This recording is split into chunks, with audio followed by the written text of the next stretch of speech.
Salam sejahtera bagi kita jemaat Tuhan dimanapun kita berada pada saat ini. Kami berharap kita semuanya ditemui dalam keadaan sukacita, penuh dengan semangat, penuh dengan optimis. Karena dengan iman kita tetap mengatakan bahwa Allah tetap bersama-sama kita, termasuk pada masa-masa sulit ini. Nah, sebelum kita mendengarkan firman Tuhan, mari kita menundukkan kepala kita berdoa sejenak. Kita berdoa. Allah Maha Baik di dalam Kristus, berilah pertolongan-Mu bagi kami ketika kami mencoba mendekatkan diri kami kepadamu lewat perenungan firman Tuhan di sore hari ini. Tolonglah kami Tuhan, dengan bantuan Roh Kudus-Mu memberikan pengertian yang dalam bagi kami, agar kami mengerti tentang sabda-Mu. Demi Kristus, Sang Sabda itu kami berdoa. Amin. Saudara kasih Tuhan, kebenaran firman Tuhan yang akan kita baca pada sore hari ini kami persiapkan diambil dari Amsal 26 ayat 4 dan 5. Amsal 26 ayat 4 dan 5 begini bunyi firman Tuhan. Jangan menjawab orang bebal menurut kebodohannya, supaya jangan engkau sendiri menjadi sama dengan dia. Jawablah orang bebal menurut kebodohannya, supaya jangan ia menganggap dirinya bijak. Kami akan membacakan sekali lagi bagi kita semua. Ayat keempat, ayat 4, jangan menjawab orang bebal menurut kebodohannya, supaya jangan engkau sendiri menjadi sama dengan dia. Ayat yang kelima, jawablah orang bebal menurut kebodohannya, supaya jangan ia menganggap dirinya bijak. Nah, saudara kasih Tuhan, ini adalah dua ayat yang sebenarnya hampir sama, objeknya sama, percakapannya dan topiknya sama, namun sebenarnya sedang memperlihatkan dua gambaran yang berbeda begitu. Nah, kami akan membukakan renungan ini dengan sebuah realitas bahwa sebenarnya kita manusia adalah makhluk yang relasional.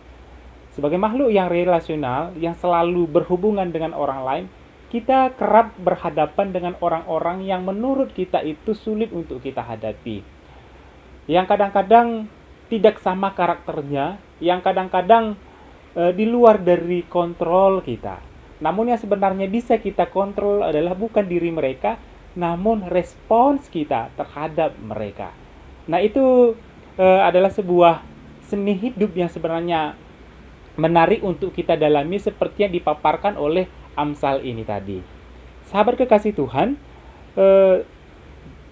salah satu tema yang cukup penting di dalam kitab Amsal atau kitab hikmat adalah relasi dan komunikasi. Nah, relasi ini berbicara tentang sahabat, tentang orang tua, tentang suami, tentang istri, atau orang-orang yang ada di sekitar kita. Seperti yang kami sebutkan di awal tadi, kita adalah makhluk relasional yang tidak mungkin tidak berelasi dengan orang lain. Nah, di dalam relasi tentu ada komunikasi yang di sini pastinya menyangkut tentang bahasa, respons, dan sikap kita dalam setiap relasi yang sedang kita jalani. Harus kita akui bersama-sama, saudara kasih Tuhan, bahwa karakter dan tipe-tipe orang yang ada, yang mengelilingi kita, baik itu di tempat kita kerja, tempat tinggal kita, dan di persekutuan-persekutuan kita. Tentunya ini beragam dan berbeda-beda. Nah, pembacaan kita pada hari ini, saudara kasih Tuhan, menolong kita untuk hidup dengan baik, berelasi dan berkomunikasi dengan orang lain. Nah, secara khusus Amsal memberi sebuah seni hidup berdampingan dengan orang-orang dalam tanda kutip bebal. Nah, tentu kajiannya di sini sangat luas. Tentu kajian arti bebal sebenarnya sangat luas, meskipun dalam tanda kutip ini sedikit negatif. Namun kami akan mencoba hanya merujuk ke dalam apa yang dikatakan dalam bahasa Ibrani. 3 kata yang sering digambarkan untuk menggambarkan orang bebal, yaitu kesil, ewil, dan sakal. Jadi kata ini khusus ada dalam kitab-kitab hikmat yang sering berbicara tentang orang-orang yang menolak hikmat dan didikan dari Allah. Jadi kata kesil, ewil, dan sakal sebenarnya menurut kitab Amsal, menurut kitab-kitab hikmat adalah orang-orang yang tertutup, yang baik secara frontal maupun tidak menolak hikmat dan didikan dari Allah. Nah, jadi sebenarnya kata bebal atau kata bodoh yang dimaksudkan dalam kitab Amsal sebenarnya tidak berbicara hanya sebatas pada IQ yang berada di bawah rata-rata, bukan seperti itu, namun lebih pada tertutupnya eh, seseorang terhadap kebenaran, terhadap sesuatu kebenaran yang baru begitu. Nah, dalam analisa pengamsal ada dua tipe orang yang bebal, dan ini akan menolong kita untuk meresponi mereka dalam berelasi dengan mereka. Yang pertama, saudara kasih Tuhan, dikatakan pada yang keempat tadi begini, jangan menjawab orang bebal sesuai dengan kebebalannya, supaya jangan engkau sendiri menjadi sama dengan dia. Nah, pengamsal menggambarkan tipe orang bebal yang pertama, yang menurut pengamsal sendiri tidak perlu dijawab.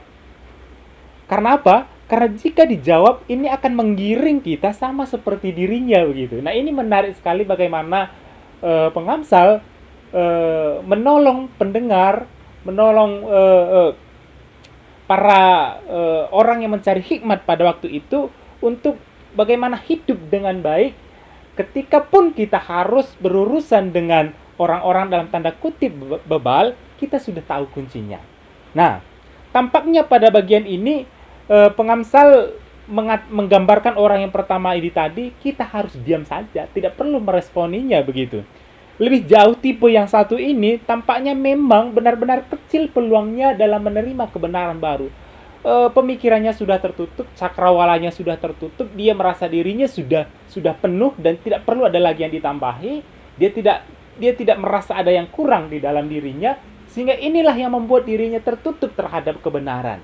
Nah, menurut pengamsal, orang-orang yang demikian tidak perlu direspons dan tidak perlu dijawab, meskipun orang-orang yang demikian kadang-kadang menimbulkan kesulitan bagi diri kita, termasuk juga kadang-kadang orang-orang di sekitar kita begitu.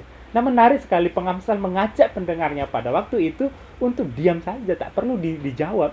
Jikalau kita menjawab dia sesuai lagi dengan kebebalannya, maka menurut pengamsal kita sama seperti dirinya. Nah, saudara kasih Tuhan, pernahkah kita berhadapan dengan orang-orang yang demikian?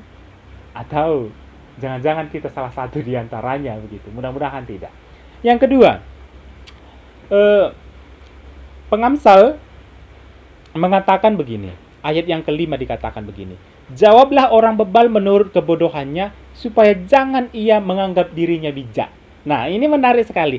Tipe orang yang kedua ini menurut pengamsal perlu direspons dan dijawab. Kalau yang pertama tadi diamkan saja, tidak perlu direspons, kata pengamsal begitu. Nah, frasa supaya ia jangan menganggap dirinya bijak sebenarnya sedang berbicara tentang pengetahuan. Kebijakan kan berbicara tentang pengetahuan begitu ya. Artinya meskipun ia kelihatan bebal dan sedikit tertutup terhadap sebuah kebenaran, namun tampaknya masih ada harapan baginya untuk berubah ketika ia mendengar pengetahuan yang baru, kebenaran-kebenaran yang baru. Tampaknya kembali kebebalannya ini memang berasal dari kurangnya pengetahuan, dan akhirnya ini membuat dia merasa menguasai diri, menguasai segala sesuatu, mengetahui segala sesuatu, dan ini yang membuat dia tampaknya memang agak sedikit keras, bebal dan tertutup begitu. Namun karakter orang yang kedua, gambaran orang yang kedua ini tadi masih memiliki celah untuk belajar, untuk bisa menerima kebenaran baru. Nah, inilah yang menurut Bang Amsal adalah perlu dijawab supaya dia tahu dia sebenarnya kurang pengetahuan, supaya dia tahu bahwa dia sebenarnya masih perlu belajar begitu. Artinya bahwa kebenaran itu selalu memiliki sisi dan sudut dan bisa didekati dari berbagai pendekatan. Kebenaran itu selalu berwajah ganda, tidak pernah tunggal, sehingga dengan mengetahui demikian, akhirnya dia bisa terbuka. Nah, tipe orang yang demikian, gambaran orang bebal yang demikian perlu dijawab sesuai dengan kebebalannya, kata pengamsal. Nah, sahabat yang dikasihi oleh Tuhan, kita dikelilingi oleh orang-orang dengan kedua tipe ini tadi. Bahkan bisa saja kita salah satu di antaranya begitu. Namun perlu kita ingat, saudara kasih Tuhan, kelegaan hidup, ketenangan hidup, sukacita, jauh dari stres, jauh dari tekanan, banyak bergantung dari cara kita melihat dan meresponi orang-orang yang demikian yang ada di sekitar kita. Orang-orang itu bisa saja sahabat kita, bisa saja orang-orang yang dekat dengan kita, bisa saja rekan-rekan satu persekutuan, rekan kerja, dan sebagainya. Kadang-kadang kita banyak menghabiskan energi dengan berurusan dan memikirkan orang-orang yang bisa saja memang sudah tertutup dengan berbagai kebenaran. Bahasa karonya ia kapnasipasda begitu. Jadi dia tidak akan pernah bisa menerima kebenaran baru, dan memang dia sudah tertutup akan hal itu begitu. Nah, ia merasa sudah penuh dan tidak perlu belajar dan tidak perlu lagi berubah karena menurut dirinya dia sudah tepat begitu. Dia sudah menguasai dan dirinya itu sudah menjawab segala tuntutan di dunia ini begitu. Nah, bagi pengamsal, orang yang demikian tidak perlu direspons dan tidak perlu dijawab. Ketika kita menjawab dirinya, ini sama saja sia-sia. Dan menurut pengamsal, kita bisa saja sama seperti dirinya jika kita mencoba terus berurusan dengan orang yang demikian. Nah, kita hanya menghabiskan energi dan waktu kita saja. Nah, jalan satu-satunya kata pengamsal, biarkan saja. Biarkan saja. Tidak perlu menjawab mereka sesuai dengan kebebalannya. Namun, jika kita berhadapan dengan orang yang memang merasa pintar, namun masih kurang pengetahuan, respons yang bijak adalah kita perlu menjawab dia, meresponi dia sesuai dengan kekurang pengetahuannya. Terkasih Tuhan, salah satu cara kita untuk mendapatkan perkembangan pertumbuhan adalah dengan belajar. Dengan demikian, kita juga tahu rekan-rekan kita kadang-kadang bisa terlihat keras, terlihat tertutup karena kurang pengetahuan. Untuk orang-orang yang demikian, kita perlu meresponinya, menjawab mereka sesuai dengan kekurangan pengetahuan mereka. Keberadaan diri kita boleh menjadi saluran berkat bagi mereka untuk memperoleh kebenaran-kebenaran baru. Kiranya Tuhan kita menolong kita dalam setiap relasi kita, apalagi pada masa-masa pandemik ini. Hindari bertekad, hindari bersitegang dengan orang-orang yang mungkin sudah tertutup terhadap kebenaran. Namun jika orang yang masih terbuka terhadap kebenaran, masih bisa berdiskusi dengan baik, kita perlu memahami mereka. Kadang-kadang kekerasan hati mereka itu memang karena kurangnya pengetahuan, kurangnya wawasan. Itu tandanya mereka masih memiliki celah untuk bisa bertumbuh dan berkembang. Jangan membuat diri stres ketika kita berhadapan dengan orang-orang yang sulit. Jangan-jangan kita yang tidak tahu bagaimana meresponi mereka. Tuhan memberkati kita, Tuhan menolong kita dalam setiap relasi yang kita miliki. Amin, kita berdoa. Tolonglah kami Tuhan dalam setiap relasi yang kami jalani, agar hidup kami bisa tenang, jauh dari stres, namun hidup dengan baik karena kami mengenali orang-orang yang ada di sekitar kami. Demi Kristus yang hidup. Amin.